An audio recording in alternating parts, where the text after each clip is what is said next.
Stéphane Bern inquiet pour les châteaux de la Loire. Il tire la sonnette d'alarme. Stéphane Bern, fervent défenseur du patrimoine, était ce vendredi 1er août en direct sur BFM TV pour évoquer les dégradations des châteaux de la Loire.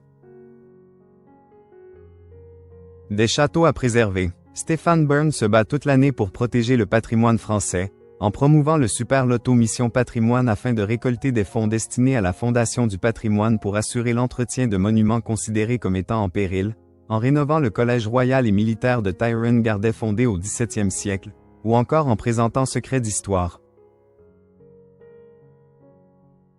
Ce vendredi 1er août 2025, Stéphane Bern a tiré la sonnette d'alarme sur BFM TV sur l'état des châteaux de la Loire. Notre patrimoine est partout menacé, non seulement par la folie des hommes qui détruisent mais maintenant par l'érosion, par le dérèglement climatique, a expliqué l'animateur.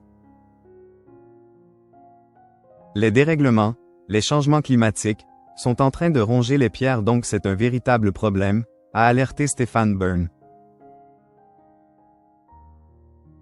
Le château de Chenonceau en est la première victime. Le cher qui passe en dessous est en train de grignoter petit à petit la pierre, a détaillé le présentateur télé. Mais il est loin d'être le seul touché par l'érosion, de nombreux châteaux de la Loire sont dans la même situation.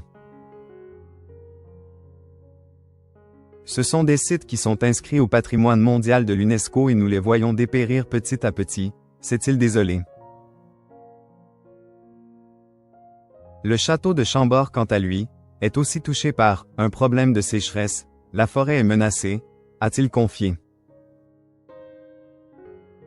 On est en train de travailler avec Pierre Dubreuil, directeur général du domaine national de Chambord, NDLR, sur les solutions qui s'offrent à nous pour essayer de sauver l'aile François Ier, a reconnu Stéphane Bern. Découvrez la propriété teintée d'histoire de Stéphane Bern, dans le Perche.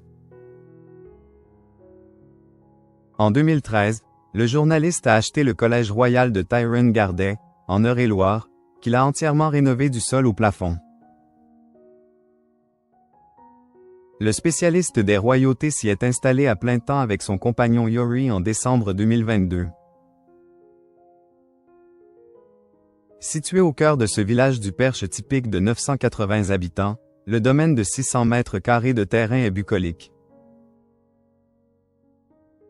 Stéphane Bern y entretient des jardins à la française, un jardin d'hiver, une roseraie et même un labyrinthe.